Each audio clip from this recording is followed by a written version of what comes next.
Students, तो अपन previous class में क्या डिस्कस कर रहे थे? कुछ डिफरेंस देख रहे थे in between the solid, liquid and gas, है ना। अपन ने डिस्कस करा था कि आपके पास जो मैटर है वो उसकी फिजिकल स्टेट जनरली कितने टाइप की होती है? जनरली 3 टाइप की होती है। कौन कौन सी? एक तो अपने पास होती है बच्चों सॉलिड, एक अपने पास होती है बच्चों लिक्विड, और एक अपने पास कौन सी होती है? Gas. Generally, 3 types of physical state of any substance or any matter is present, that are solid, liquid or gas. Solid, liquid or gas. And in previous class, we differentiate about the properties of solid, liquid and gas. Like सबसे पहले अपन ने कहा कि कौन सी property देखते हैं? Shape and volume. Shape and volume. मैंने कहा सेकंड प्रॉपर्टी कौन सी देखेंगे? Inter particle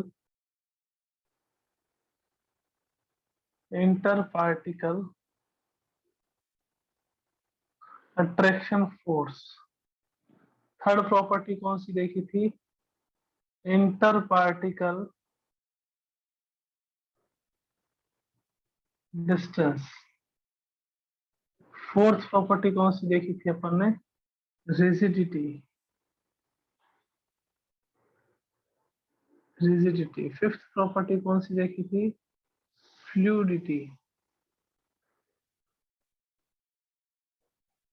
sixth property density. Seventh एक और प्रॉपर्टी आ जाती है डिफ्यूजन। ये टोटल जो है आपके पास प्रॉपर्टीज हैं जो डिफरेंशिएट कर सकते हैं, जिसको आप किसमें? सॉलिड, लिक्विड और गैस।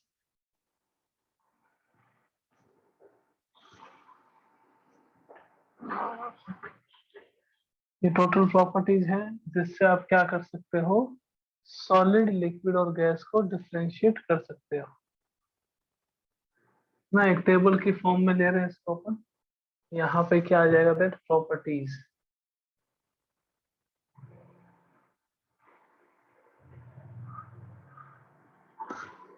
ये अपने पास आ गया, सॉरी,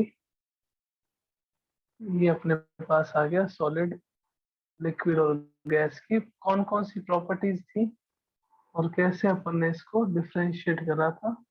हर एक की प्रॉपर्टी के बारे में पहले अपन डिटेल स्टडी कर चुके हैं, बट अब जो है इसमें ओनली एंड ओनली अपना क्या रहेगा?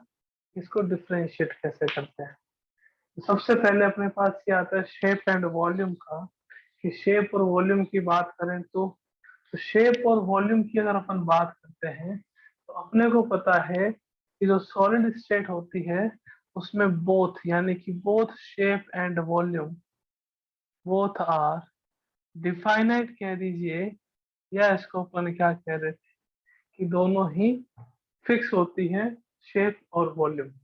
लिक्विड की बात करें तो आपके पास दो चीजें हैं, एक कौन सा है? शेप है, और एक कौन सा है? वॉल्यूम। तो लिक्विड के लिए जो शेप है वो डिफाइनाइट नहीं होती, वो फिक्स नहीं होती। जिस भी कंटेनर में डालेंगे उस शेप का हो जाएगा, और जो वॉल्यूम है वो क्या रहता है? डिफाइनाइट रहता है। गैस की बात करें तो हर एक की दोनों चीजें देखेंगे, शेप भी देखेंगे और किसको देखेंगे? वॉल्यूम को भी देखेंगे। शेप भी डिफाइनाइट नहीं होता और वॉल्यूम भी डिफाइनाइट नहीं होता, दोनों ही डिफाइनाइट नहीं होते। ये फर्स्ट प्रॉपर्टीज है शेप और वॉल्यूम के, है ना। अपन ने सबकी डेफिनेशन देखी थी और अपन ने बताया था कि that state of matter which have definite shape and definite volume is known as solid state. That state of matter which have not definite shape but have definite volume known as liquid state. और वो state जिसमें shape और volume दोनों ही definite नहीं होते उसको अपन क्या कहते हैं? गैस कहते हैं। इंटर पार्टिकल अट्रैक्शन फोर्स की बात कर लेते हैं। इंटर पार्टिकल अट्रैक्शन फोर्स अगर अपन सॉलिड में देखेंगे तो वेरी स्ट्रॉन्ग, बहुत strong inter particle attraction force होता है। अगर अपन लिक्विड में देखते हैं तो लिक्विड में क्या रहता है? that weaker than solid but stronger than gas. Weaker than solid but stronger than gas. Gas की बात करें, इंटर पार्टिकल अट्रैक्शन फोर्स है, weak attraction force, weak attraction force is present. Weak attraction force present होता है आपके पास particles के बीच में। Next आता है इंटर पार्टिकल डिस्टेंस। नेक्स्ट क्या आता है अपने पास? Inter particle distance. Inter particle distance अपने को पता है कि फोर्स के डायरेक्टली प्रोपोर्शनल होती है। जितना स्ट्रॉन्ग फोर्स होगा, जितना स्ट्रॉन्ग अट्रैक्शन फोर्स होगा, उतनी ही कम इंटर पार्टिकल डिस्टेंस होगी, है ना। इंटर पार्टिकल डिस्टेंस अगर अपन बात करें कि सॉलिड के मॉलिक्यूल्स के बीच में ये क्या रहती है? मिनिमम, बहुत ही कम, है ना। इंटर पार्टिकल डिस्टेंस जो है बहुत ही कम। इसमें क्या रहता है? Greater than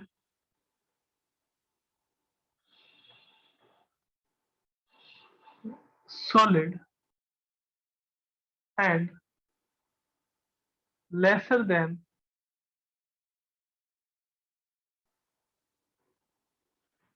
gas. और इसमें क्या रहता है आपके पास? मैक्सिमम, क्योंकि मॉलिक्यूल्स बहुत दूर दूर हैं, पार्टिकल्स बहुत दूर दूर हैं, तो पार्टिकल्स दूर दूर होने के कारण से इनमें जो आपके पास अट्रैक्शन फोर्स कम था, तो पार्टिकल्स दूर दूर हैं, पार्टिकल दूर दूर हैं, तो जो डिस्टेंस होगी पार्टिकल के बीच में वो मैक्सिमम होगी। रिजिडिटी की बात कर लेते हैं। तो मैंने आपको बताया था कि सॉलिड के सब्सटेंस आपके पास क्या होते हैं? रिजिड होते हैं। रिजिड का मतलब क्या हो गया? रिजिड का मतलब अपन ने डिस्कस करा था, मतलब हार्ड होते हैं। सॉलिड के सब्सटेंस जो है वो क्या होते हैं? हार्ड होते हैं, लिक्विड के नहीं होते और ना ही गैस के होते हैं, है ना। फ्लूइडिटी की बात कर लेते हैं। फ्लूइडिटी का मतलब क्या हो गया? Tendency to flow. यहाँ लिख देते हैं साथ साथ में ताकि आपको दिक्कत नहीं हो। टेंडेंसी टू फ्लो यानी कि फ्लो करने की। जैसे अगर अपन लिक्विड को नीचे गिरा देते हैं तो वो फ्लो करता है, फ्लूइडिटी। तो जो फ्लूइडिटी है वो आपके पास सॉलिड के मॉलिक्यूल्स में प्रेजेंट नहीं होती, आपके पास गैसेस में और लिक्विड में फ्लूइडिटी प्रेजेंट होती है, ठीक है ना। अपन यूँ कह सकते हैं कि दैट सॉलिड के मॉलिक्यूल्स जो हैं उनमें फ्लूइडिटी प्रेजेंट नहीं होती और लिक्विड और गैसेस के मॉलिक्यूल्स में प्रेजेंट होती है। नेक्स्ट अपने पास क्या आता है? नेक्स्ट अपने पास आ जाता है डेंसिटी। कि sir what is density? Density होती क्या है? What is density? तो देखिएगा ऊपर बच्चों की डेंसिटी क्या होती है। डेंसिटी का फॉर्मूला क्या होता है? डेंसिटी इक्वल्स टू अपने पास होता है mass upon volume. Density is equals to क्या होता है अपने पास? Mass upon volume. कि सर मास क्या होता है? मास का मीनिंग ये हो गया कि उसका भार कितना है किसी भी मैटर का, और वॉल्यूम का मतलब क्या होगा कि आपके पास टोटल वॉल्यूम कितना है। अब डेंसिटी की बात करें, वॉल्यूम का यूज कर सकते हैं कि space occupied by any matter is known as volume. Density is the ratio of mass and volume. Mass और वॉल्यूम का जो रेशियो होता है उसको अपन क्या कहते हैं? डेंसिटी कहते हैं। अब एक बात बताओ कि आपने पहले क्या कर रखा है कि आपने एक गिलास पानी ले रखा है, उस पानी में आपने 1 टेबल स्पून क्या कर दिया कि उसमें शुगर ऐड कर दी। उसमें क्या ऐड कर दी? शुगर। तो शुगर ऐड कर दी 1 टेबल स्पून, ठीक है। अब आपने क्या करा? वो 1 लीटर वाटर फिक्स है, आपने वाटर जो ग्लास में लिया है वो 1 गिलास फिक्स है। अब आपने उसमें क्या कर दिया? 20 स्पून क्या कर दिया आपने? उसमें शुगर ऐड कर दी। तो दोनों सॉल्यूशन को अगर आप कंपेयर करोगे तो एक सॉल्यूशन जो है थोड़ा डेंस होगा, मतलब थोड़ा गाढ़ा होगा, और दूसरा जो सॉल्यूशन है जिसमें 1 टेबल स्पून आपने क्या मिक्स करा है? शुगर मिक्स करी है, वो सॉल्यूशन थोड़ा लाइट होगा। तो डेंसिटी मीन्स क्या हो गया? डेंसिटी मीन्स हो गया कि यूनिट वॉल्यूम में, यानी कि जैसे 1 ml में या 1 लीटर में कितना अमाउंट सॉल्यूट का प्रेजेंट है, उसको अपन क्या कहते हैं? डेंसिटी कहते हैं। तो जो सॉलिड के पार्टिकल्स हैं, सॉलिड के पार्टिकल्स बहुत पास पास में रहते हैं, इतने पास में रहते हैं, इतने पास में रहते हैं कि उनके बीच में जो जितना भी वॉल्यूम है लगभग सारा ऑक्यूपाई हो जाता है। तो आपके पास इसकी जो डेंसिटी है सॉलिड की, वो हमेशा क्या रहती है? मैक्सिमम। सॉलिड की आपके पास हमेशा डेंसिटी क्या रहती है? मैक्सिमम। अगर अपन लिक्विड की बात करें तो लिक्विड वाले में हमेशा ये रहेगा कि आपके पास सॉलिड से तो कम होती है, गैसेस से क्या होती है आपके पास ज्यादा, और इसकी क्या आ जाएगी अपने पास के इसकी डेंसिटी जो है वो मिनिमम होती है। मिनिमम होती है किसकी, गैसेस के मॉलिक्यूल। लास्ट अपना आता है डिफ्यूजन। होता क्या है सर डिफ्यूजन, एक मैटर का दूसरे मैटर से मिक्स होना, एक मैटर का दूसरे मैटर से मिक्स होना, it is known as diffusion. तो सॉलिड में ऐसा कुछ नहीं होता है, तो सॉलिड में डिफ्यूजन प्रेजेंट नहीं होगा, लिक्विड में प्रेजेंट होता है, और गैसेस में डिफ्यूजन क्या होता है, प्रेजेंट होता है। तो ये आपके पास कुछ डिफरेंस है बिटवीन सॉलिड, लिक्विड और गैस। अगर क्लियर है तो जल्दी से एक बार हैंड रेज कर दीजिए बच्चों, जल्दी से हैंड रेज कर दीजिए अगर यहाँ तक क्लियर है difference between solid, liquid and gas. फिर अपन आगे नेक्स्ट टॉपिक पे चलते हैं।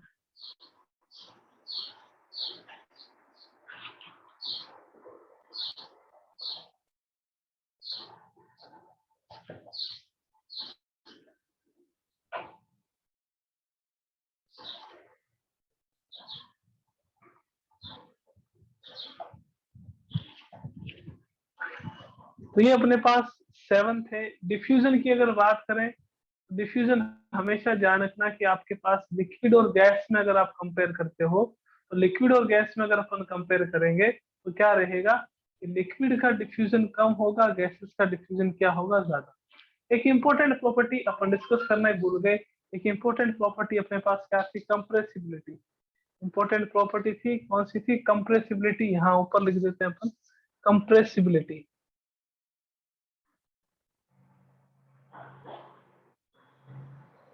तो सॉलिड के मॉलिक्यूल्स हैं उसमें कंप्रेसिबिलिटी प्रेजेंट नहीं होती है, इनकम्प्रेसिबल होता है, इसमें कम होती है। और इसकी कंप्रेसिबिलिटी क्या होती है आपके पास, मैक्सिमम कंप्रेसिबिलिटी होती है, ठीक है ना। तो सॉलिड के मॉलिक्यूल्स में कंप्रेसिबिलिटी नहीं होती बिकॉज आप सॉलिड को कंप्रेस नहीं कर सकते।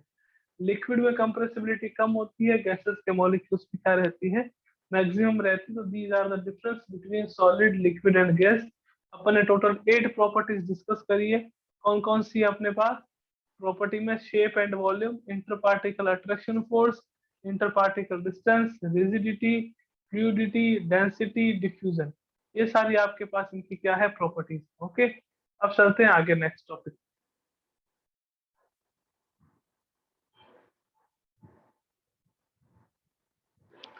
नेक्स्ट टॉपिक पे चलते हैं।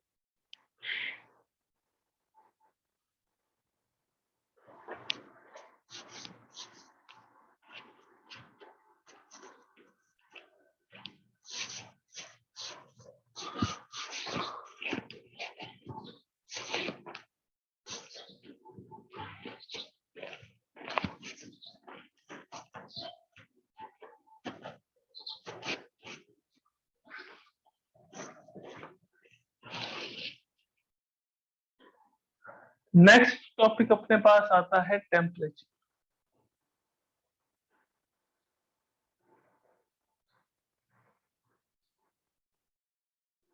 नेक्स्ट टॉपिक अपने पास क्या होता है, टेम्परेचर। ये सबसे पहले बात करते हैं कि what is temperature. What is temperature. Temperature क्या होता है कि जो अपने को ये रियलाइज करवाता है कि कोई भी चीज कितनी गर्म है कितनी ठंडी है, उसको अपन क्या कहते हैं, टेम्परेचर। जनरली अगर अपन देखें टेम्परेचर को, अगर अपने को डिफाइन करना हो दैट व्हाट इज टेम्परेचर, वो आपके पास क्या आएगा, degree of hotness. Degree of hotness, ये अपने पास क्या होता है टेम्परेचर। टेम्परेचर मीनिंग क्या हो गया, डिग्री ऑफ हॉटनेस, जो आपको ये बताता है कि कोई भी आपके पास चीज है, कोई भी आपके पास मैटर है, वो कितना कोल्ड है, कितना हॉट है, कितना गर्म है, कितना ठंडा है, उसको अपन क्या कहते हैं, टेम्परेचर कहते हैं। टेम्परेचर की अगर बात करें तो टेम्परेचर को मेजर करने के लिए टोटल जनरली अपन 3 स्केल यूज करते हैं। कितने स्केल 3 यूज करते हैं, 3। जैसे सबसे पहले अपने पास स्केल जो है वो क्या आता है, डिग्री सेल्सियस। डिग्री सेल्सियस, ये आपको पता है डिग्री सेल्सियस के बारे में, कि अपना जो टेम्परेचर है वो अगर अपन अभी मेजर करें तो वो टेम्परेचर कितना होगा, डिग्री सेल्सियस में मेजर होगा। कि 30 डिग्री सेल्सियस है, 34 डिग्री सेल्सियस है, 35 डिग्री सेल्सियस है, 37 डिग्री सेल्सियस है, 50 डिग्री सेल्सियस है, 52 डिग्री सेल्सियस है ना। तो किसमें मेजर करते हैं अपन टेम्परेचर, अपन लोग टेम्परेचर मेजर करते हैं जनरली डिग्री सेल्सियस। सेकंड अपने पास आता है केल्विन। सेकंड किसमें आता है आपके पास? केल्विन में। केल्विन टेम्परेचर की वो यूनिट है जो सारे एक्सपेरिमेंट्स में अपन यूज करते हैं। कोई भी अगर आपके पास एक्सपेरिमेंट्स हो, कोई भी आपके पास, जैसे अपन देख रहे हैं कि 23 डिग्री सेल्सियस टेम्परेचर है, तो इसको कन्वर्ट करते हैं किसमें? केल्विन में। जितने भी ऑब्जर्वेशन होते हैं, जितने भी एक्सपेरिमेंट्स होते हैं, इसमें अपन टेम्परेचर किसमें मेजर करते हैं? केल्विन में। और एक आता है आपके पास डिग्री फ़ारेनहाइट।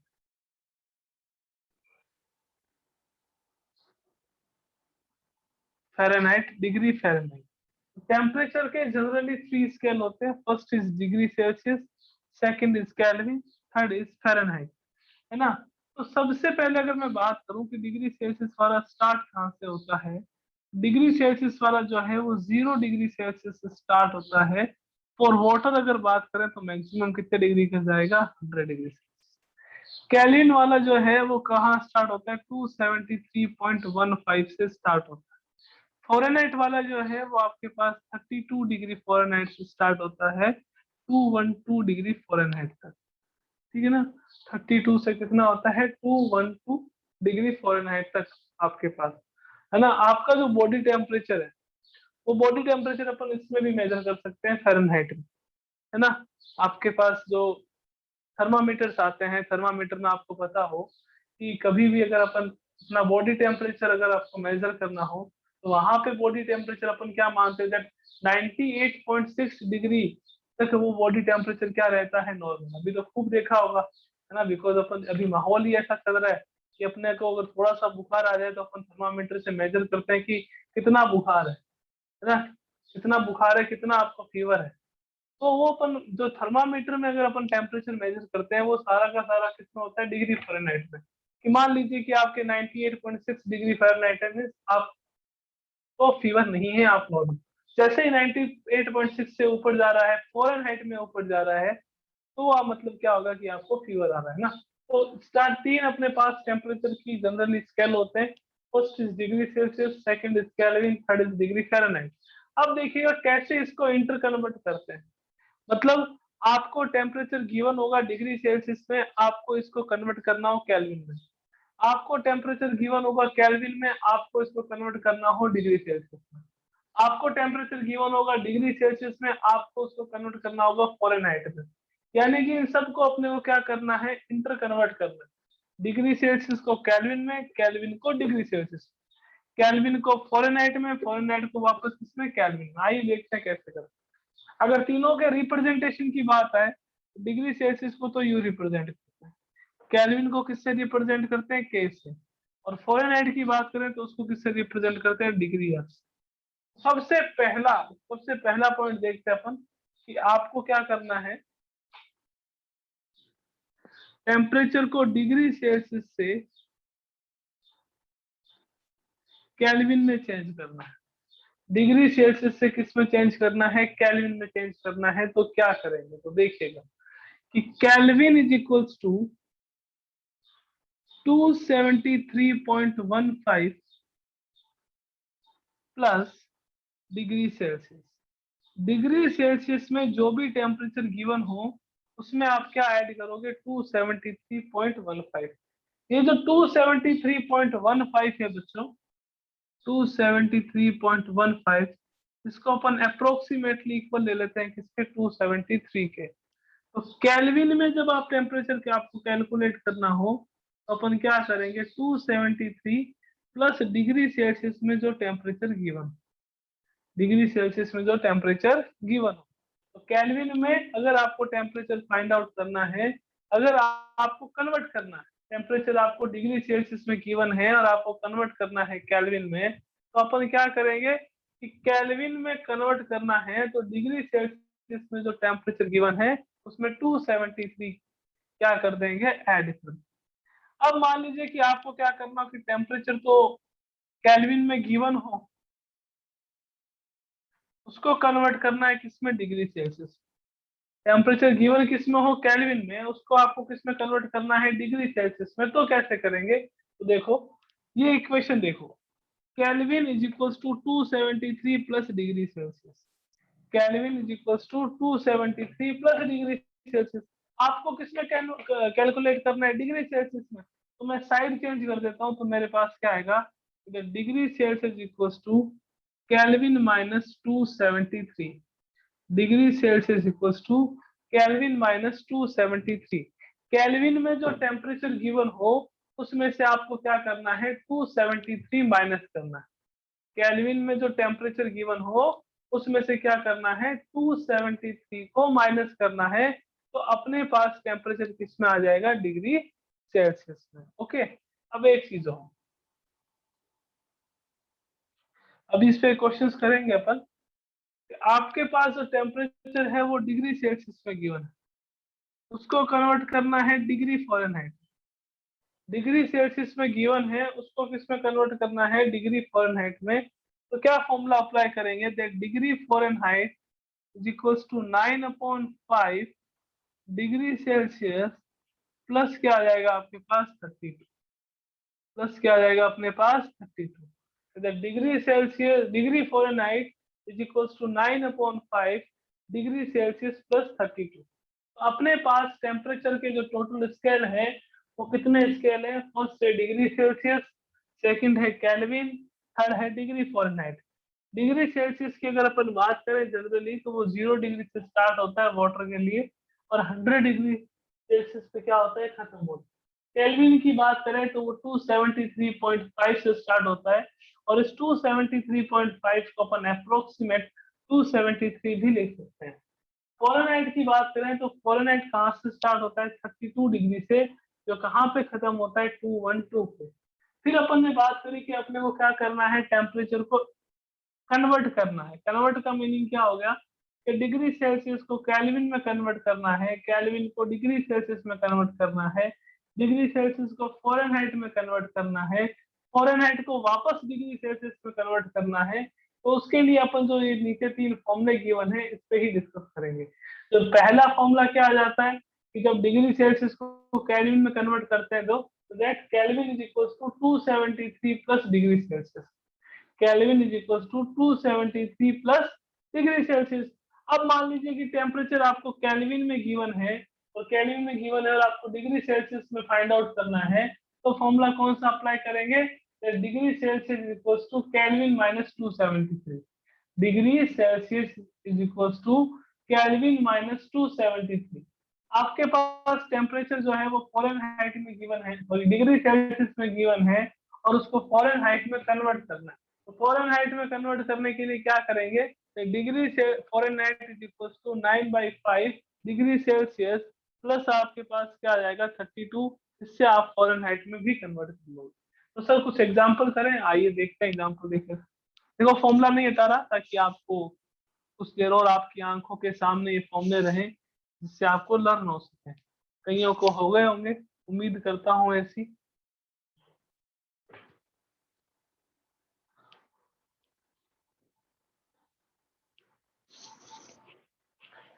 कि कौन कौन से फॉर्मूले आए थे? फर्स्ट अपने पास था डिग्री सेल्सियस को कन्वर्ट करना है केल्विन में, तो kelvin is equals to 273 plus आपके पास डिग्री। केल्विन को कन्वर्ट करना है किसमें बेटा जी? डिग्री सेल्सियस में। तो degree Celsius is equals to degree Celsius is equals to K minus 273, और फिर डिग्री सेल्सियस को कन्वर्ट करना है फ़ारेनहाइट में।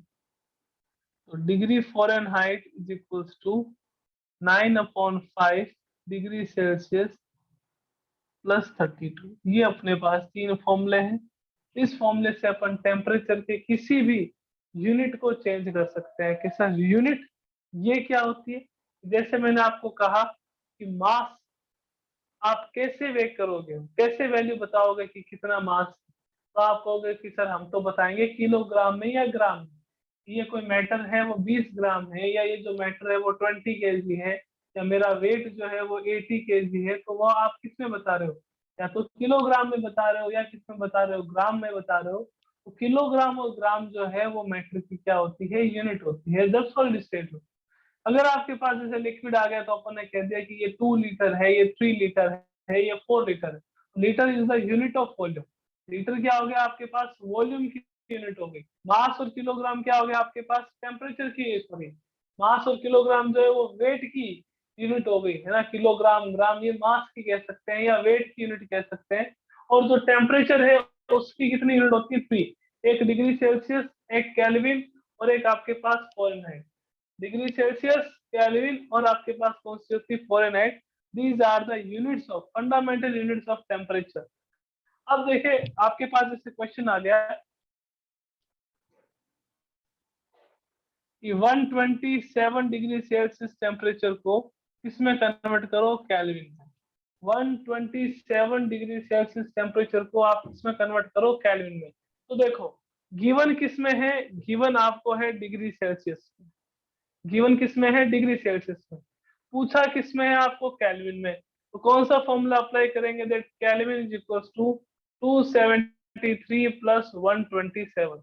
273 प्लस 127, तो केल्विन इज इक्वल्स टू कितना आ जाएगा, 400। टेम्परेचर कितना आ गया आपके पास, 400 केल्विन। ऐसे ही एक और क्वेश्चन देख लेते हैं कि आपको गिवन है कि टेम्परेचर जो है वो 727 डिग्री सेल्सियस, 727 डिग्री सेल्सियस है। इसको आप किसमें कन्वर्ट करो, केल्विन में। 727 डिग्री सेल्सियस है, इसको आप किसमें कन्वर्ट करो, केल्विन में। गिवन किसमें है आपके पास, डिग्री सेल्सियस में। कन्वर्ट किसमें करना है, केल्विन में। तो फॉर्मूला अप्लाई करेंगे, that kelvin is equals to 273 plus आपके पास 727, यानी कि केल्विन इक्वल्स टू ये कितना हो गया आपके पास 100, 7 और 2 कितना हो गया आपके पास 9, कितना आ गया 1000 केल्विन। 1000 केल्विन। ये तो बातें हुई कि आपको टेम्परेचर डिग्री सेल्सियस में गिवन हो और केल्विन में पूछा हो। गिवन किसमें, डिग्री सेल्सियस में, पूछा किसमें हो, केल्विन। अब ऐसा आ गया कि आपके पास टेम्परेचर जो है 423 या 473 केल्विन है। टेम्परेचर जो है वो कितना है, 473 केल्विन। क्वेश्चन आ गया कि डिग्री सेल्सियस में कितना होगा, डिग्री सेल्सियस में आपके पास कितना होगा। तो अपन क्या करेंगे, degree Celsius is equals to 473 minus 273। Degree Celsius equals to कितना हो गया आपके पास, 200। डिग्री सेल्सियस कितना हो गया आपके पास, 200। आपने कहा कि सर एक और एग्जांपल करवा दो। मैंने कहा ओके कि चलो टेम्परेचर देखो, आप ले लीजिए टेम्परेचर 300 केल्विन। कितना ले लो, 300 केल्विन। मैंने कहा डिग्री सेल्सियस में कितना होगा, डिग्री सेल्सियस में इसकी वैल्यू क्या होगी। तो आपने कहा सर क्या बात करते हो, अपन क्या करेंगे, डिग्री सेल्सियस में वैल्यू कैलकुलेट करने के लिए केल्विन में जो टेम्परेचर है उसमें से 273 माइनस कर देंगे। डिग्री सेल्सियस इक्वल्स टू कितना आ जाएगा, 27 डिग्री सेल्सियस। कितना आ गया आपके पास, 27 डिग्री सेल्सियस। तो जो ये फर्स्ट लाइन में या फर्स्ट रो में जो आपके पास एग्जांपल है, वो एग्जांपल है कि डिग्री सेल्सियस को केल्विन में कन्वर्ट करना है। डिग्री सेल्सियस को किस में कन्वर्ट करना है, केल्विन में।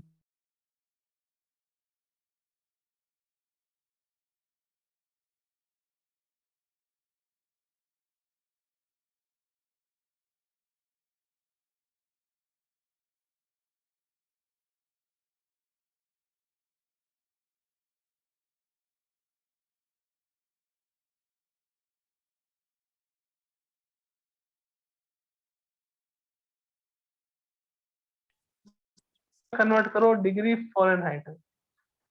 37 डिग्री सेल्सियस टेम्परेचर है, इसको किस में कन्वर्ट करना है, डिग्री फ़ारेनहाइट में। तो अपन बच्चों फॉर्मूला लगाएंगे, degree Fahrenheit is equals to 9/5 multiply by 37 plus आपके पास क्या आ जाएगा 32। 9/5 मल्टीप्लाई बाय 37 प्लस में क्या आ जाएगा 32। तो डिग्री फ़ारेनहाइट कितना हो जाएगा अपने पास, 9 को पहले मल्टीप्लाई करेंगे किसके साथ, 9 को मल्टीप्लाई करेंगे 37 के साथ। 9 7 जा 63, 9 3 जा 27, 27 और 6 33, 33 अपॉन 5 प्लस क्या आ गया आपके पास 32। डिग्री सेल्सियस की बात करी, एल्शियम कितना आ गया अपने पास 5, 333 प्लस आपके पास कितना आ गया 0, 160। डिग्री फ़ारेनहाइट इक्वल्स टू क्या होगा 493/5 कितना आ गया आपके पास? 493/5। इसको अपन डिवाइड कर लेते हैं।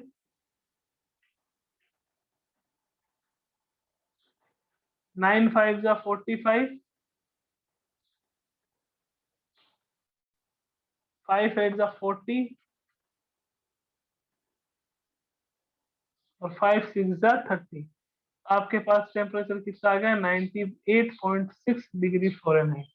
ये आपके पास नॉर्मल बॉडी टेम्परेचर होता है। Normal body temperature degree Celsius में पूछे तो कितना हो गया? 37 डिग्री सेल्सियस। और फ़ारेनहाइट में पूछे तो कितना हो गया आपके पास? 98.6 डिग्री फ़ारेनहाइट। तो ये आपके पास टेम्परेचर की 3 फंडामेंटल यूनिट्स थी कि कौन कौन सी टेम्परेचर की यूनिट होती है। तो बच्चों यहाँ तक क्लियर है? तो एक बार जल्दी से अपने हैंड रेस कर दीजिए। यहाँ तक अगर क्लियर है, टेम्परेचर की जो यूनिट्स अपन देख रहे हैं वहां तक अगर आपको क्लियर है तो जल्दी जल्दी जल्दी जल्दी हैंड रेस करिए। 3 units of temperature are present. First is degree Celsius, second is Kelvin and third is degree Fahrenheit। कैसे इनको आपस में इंटर कन्वर्ट करते हैं ये भी अपन ने देख लिया कि कैसे केल्विन को डिग्री सेल्सियस में, डिग्री सेल्सियस को केल्विन में और डिग्री सेल्सियस को फ़ारेनहाइट में कन्वर्ट करते हैं ना। हैंड रेस बहुत कम होते हैं, 19 स्टूडेंट के हैंड रेस हुए हैं अभी तक, ज्यादा के नहीं हुए। कम और हो रहे हैं, ज्यादा नहीं हो रहे ना। अब देखो बच्चों, एक छोटा सा और बता देते हैं फिर अपनी आज की क्लास एंड करते हैं कि आपको क्या हो कि टेम्परेचर जो है वो गिवन हो किसमें? टेम्परेचर गिवन हो डिग्री फ़ारेनहाइट में। डिग्री फ़ारेनहाइट में गिवन हो और डिग्री सेल्सियस में आपको पूछा। डिग्री फ़ारेनहाइट में गिवन हो, डिग्री सेल्सियस में पूछा हो तो कुछ नहीं करना। डिग्री सेल्सियस इक्वल्स टू, इसको इससे क्रॉस मल्टीप्लाई करा दो, 5/9 डिग्री फ़ारेनहाइट माइनस में क्या आ जाएगा? 5/9 डिग्री फ़ारेनहाइट माइनस में क्या आ जाएगा? 32। तो डिग्री फ़ारेनहाइट में कन्वर्ट करना हो तो ऊपर वाला फॉर्मूला अप्लाई करेंगे, डिग्री सेल्सियस में कन्वर्ट करना हो तो नीचे वाला फॉर्मूला अप्लाई करेंगे। ओके बच्चों, ये आपके पास आज टेम्परेचर की यूनिट्स हो गई। कल की क्लास में अपन डिस्कस करेंगे कि कैसे एक स्टेट ऑफ मैटर को दूसरी स्टेट ऑफ मैटर में कन्वर्ट किया जाता है। ओके, मिलते हैं बच्चों कल की क्लास में। Till then take care and bye.